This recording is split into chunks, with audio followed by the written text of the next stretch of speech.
Assalamualaikum warahmatullahi wabarakatuh. Jumpa lagi dengan kami dari channel Padepokan Nurwais Sejati yang membahas tentang serial Raja dan Sultan Nusantara. Pada kesempatan kali ini kita akan melanjutkan kisah tentang perjuangan tokoh Fathahillah bersama dengan saya Pangeran Nata Adiguna Mas'ud Thoyib Dayakata Hadiningrat sebagai narasumber kita.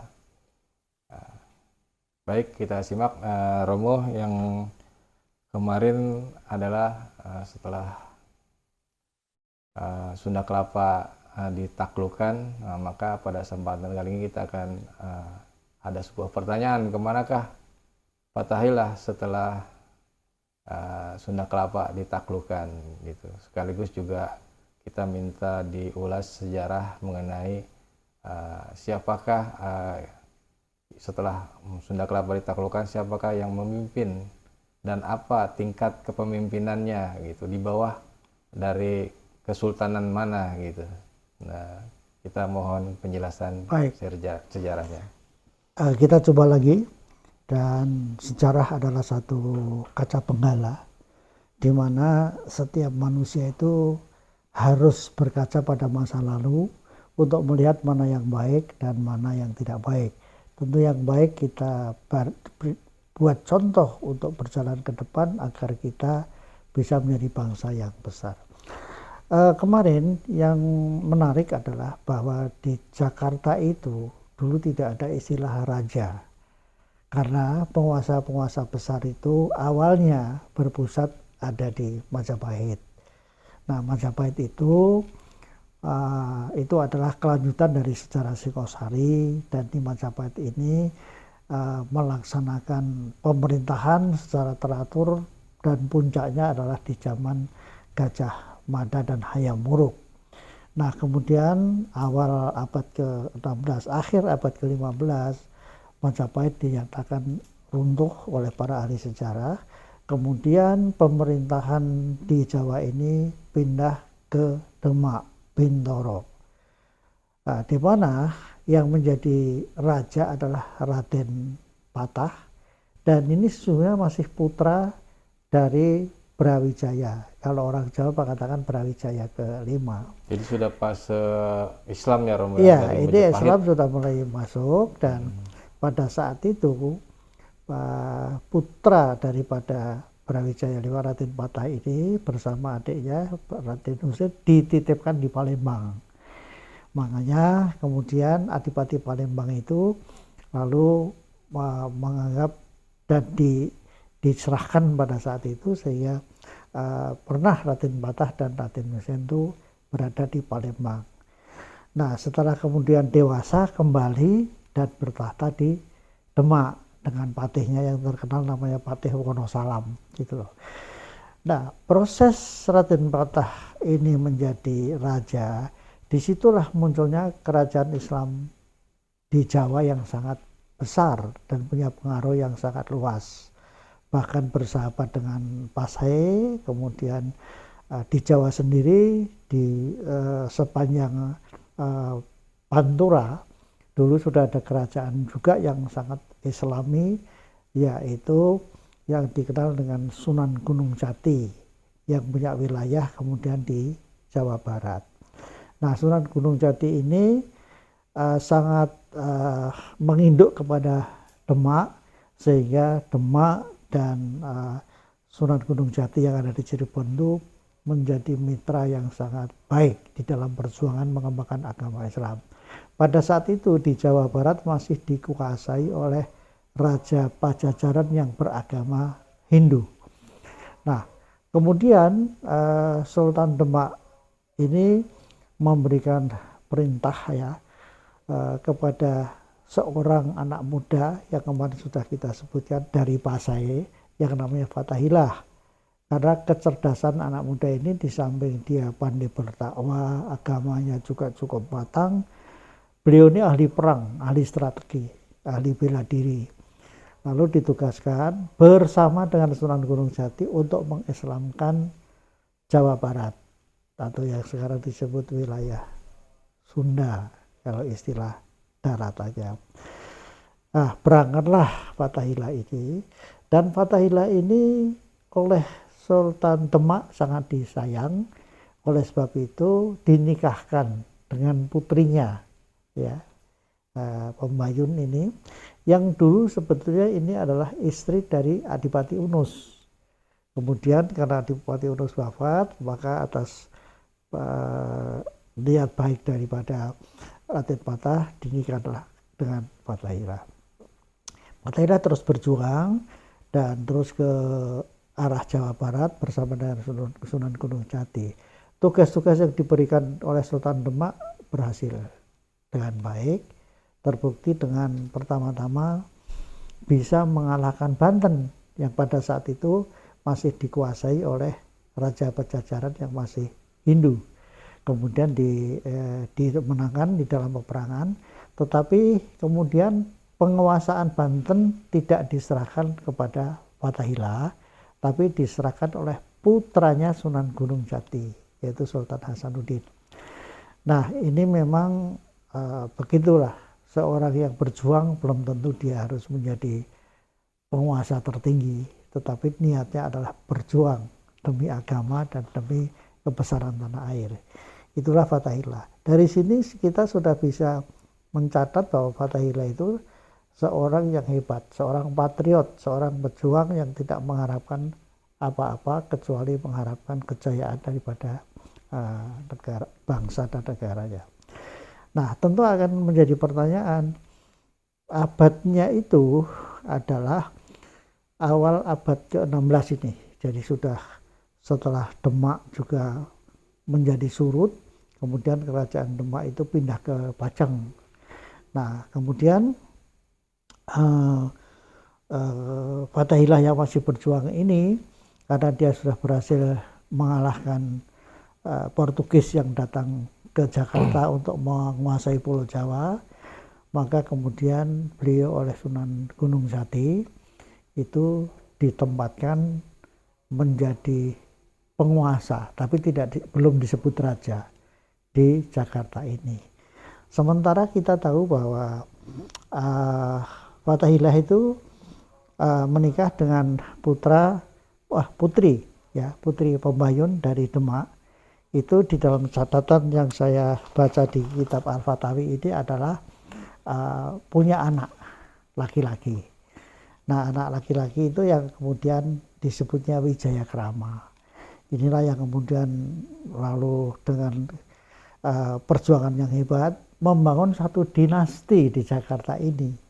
Nah, kemudian lahirlah putra-putri yang lain keturunannya di Jakarta ini dengan nama Wijayakrama atau Jayakarta. Sehingga dinasti ini disebut Pangeran Jayakarta I, Pangeran Jayakarta II, Pangeran Jayakarta III sampai ke Pangeran Jayakarta keempat. Itu mereka adalah anak keturunan daripada Fathahillah. Tapi Fathahillah sendiri tidak menjadi penguasa ya di Jakarta, walaupun dia sudah mengalahkan Portugis. Tapi beliau tetap mengabdi kepada Sunan Gunung Jati dan ikut memerintah Cirebon, yang wilayahnya sudah makin besar, makin ke Jawa Barat, Kuningan juga masuk, malah Galuh juga udah masuk. Jadi gini Romo, kita pertegas bahwa Fathahillah yang menaklukkan Sunda Kelapa, ya. Kemudian bukan menaklukkan Portugis, menaklukkan Portugis di Sunda Kelapa. Ya. Nah, kemudian dia mewariskan tahta kepada anaknya yang memang dari silsilahnya dari Raden Patah dari Kerajaan Demak dan dari Sultan Hasanuddin gitu. Jadi itu yang titik penjelasannya gitu. Jadi ada perpaduan dari antara Kesultanan Demak dan Kesultanan Hasanuddin di dalam darah silsilah pemimpin Jayakarta atau Jakarta. Iya benar. Jadi saya jelaskan sekali lagi, karena di dalam satu pemerintahan yang bersifat raja zaman dahulu. Itu tentang terah itu kan penting. Dari siapa, atasnya kemana, dan seterusnya. Nah, dalam catatan kitab Al-Fatawi ini disebutkan bahwa anak Fathahilah dengan Sultan Demak, dengan putri Sultan Demak itu laki-laki.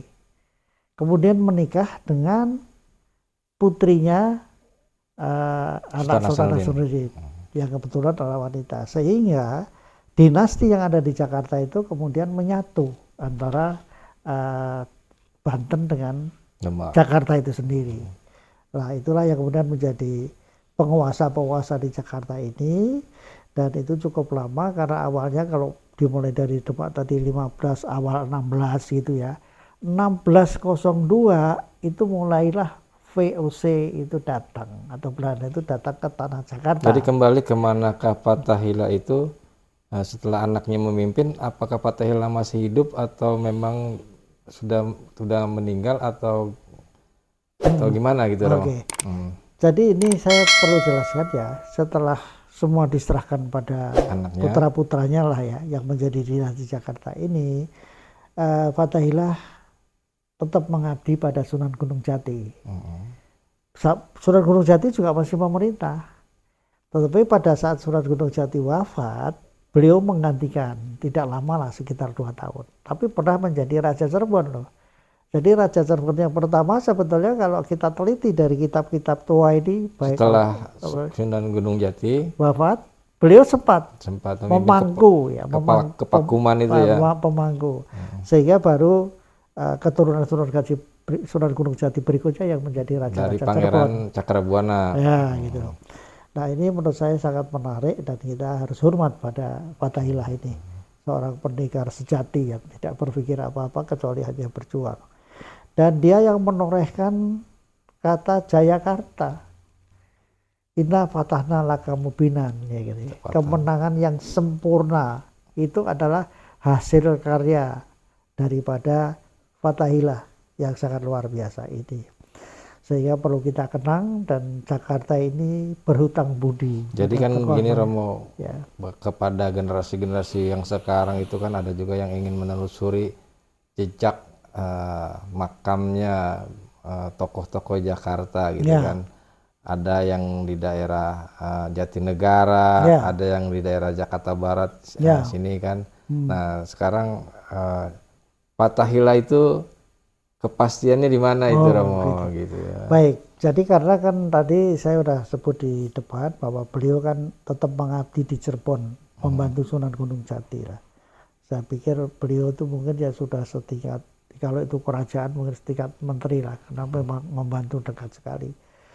Sehingga Sunan Gunung Jati itu pada saat wafat itu berwasiat bahwa nanti Fathahilah itu kalau sudah wafat, makamkanlah sejajar dengan saya. Betul-betul sejajar itu. Jadi ini satu penghormatan yang luar biasa. Kita tahu makam Sunan Gunung Jati yang paling atas, yang tidak bisa pengunjung umum datang, itu ada daftar makam-makam di mana ada Sunan Gunung Jati, lalu langsung ke bawahnya itu adalah Fathahilah. Itu jelas. Tapi menurut beberapa orang peneliti, terutama buku-buku yang saya baca di daerah ASEAN ya, terutama di Malaysia, menganggap bahwa Fathahilah itu Sunan Gunung Jati. Ini satu kesalahan yang besar, dan di sini ingin saya luruskan kembali bahwa Fathahilah adalah Fathahilah, Sunan Gunung Jati adalah Sunan Gunung Jati. Dua-duanya adalah seorang pejuang Islam dan juga negarawan yang hebat yang perlu dikenang sepanjang zaman. Itu yang perlu kita teladani sampai hari ini.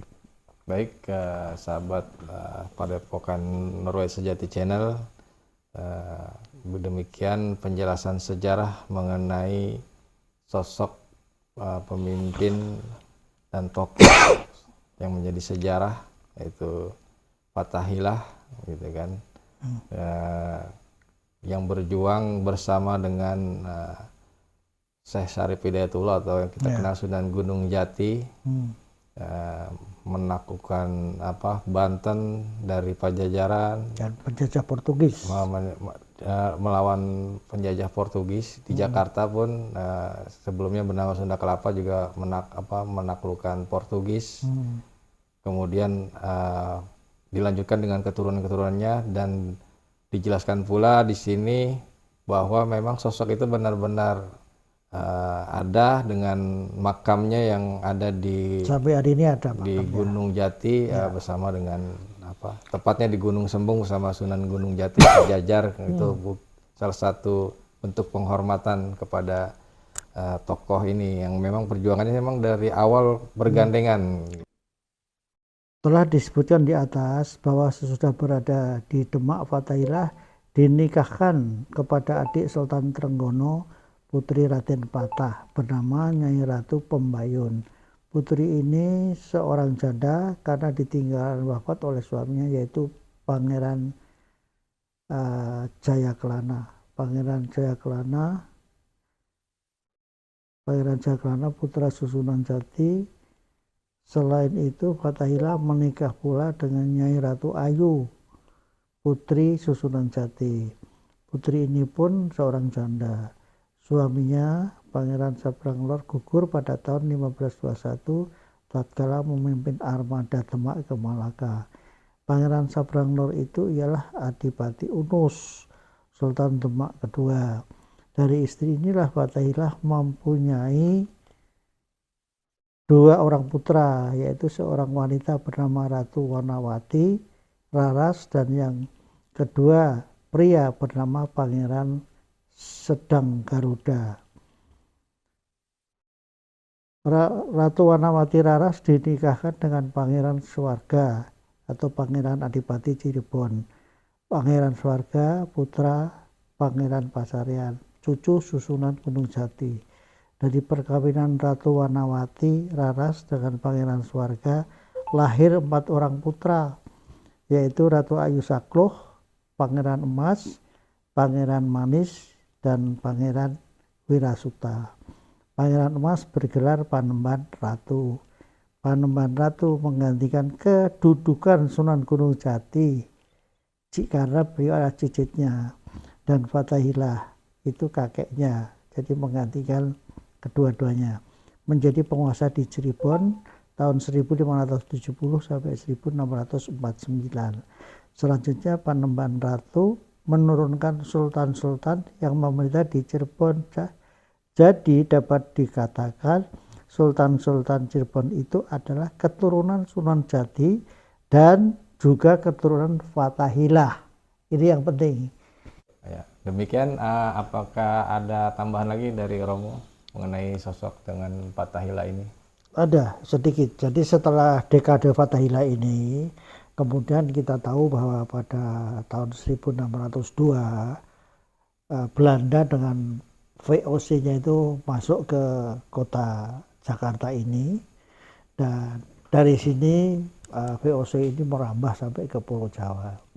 Melihat gerakan ini, penguasa Mataram yaitu Sultan Agung merasa terganggu karena dianggap hadirnya VOC ke Jakarta ini, di mana penguasa Jakarta darahnya adalah masih menyambung dengan Mataram karena sama-sama dari Demak ke atasnya, dan akhirnya Sultan Agung punya inisiatif mau mengusir penjajah Belanda ini. Oleh sebab itu beliau mengerahkan pasukan yang cukup besar dalam bentuk divisi Kaladuta. Jadi besar sekali pada saat itu karena sudah punya perahu-perahu perang yang demikian hebat, dan ada pasukan darat yang pakai kuda, dan mereka sudah tahu dengan cara perang modern. Oleh sebab itu persiapan Lumbung Padi dan lain-lain itu juga sudah disiapkan oleh Sultan Agung. Yang dijadikan Lumbung Padi adalah sekarang daerah Karawang, itu merupakan lumbung padinya pasukan Sultan Agung. Dan di dalam peperangan ini kita kenal ada tokoh-tokoh pahlawan yang hebat, yaitu Tumenggung Baurekso, Pangeran Suminah, Suro Agul-Agul, dan orang-orang hebat dari Mataram. Juga dibantu oleh bupati dari Bandung, yaitu Dipati Ukur. Dan sebetulnya ini merupakan satu kekuatan yang sangat besar, dan pada saat itu sepanjang sejarah inilah peperangan terbesar mengusir penjajah ya oleh bangsa Indonesia asli, sehingga pada saat itu sebetulnya kita sudah punya patriot-patriot yang siap melawan penjajah. Kita kenapa tidak bisa mengalahkan mereka? Karena mereka sudah mempunyai senjata yang modern, yaitu mesiu, ya itu bom, kemudian senjata-senjata yang senjata api. Namun demikian kita tetap perlu mengenang ya para pejuang yang telah mempertaruhkan nyawa, dan itu semua untuk kejayaan bangsa kita, bangsa Indonesia. Sampai jumpa. Baik, demikianlah kisah serial dari pejuang Raja-Raja Sultan Nusantara edisi pembahasan mengenai sejarah Fathahillah. Semoga bermanfaat.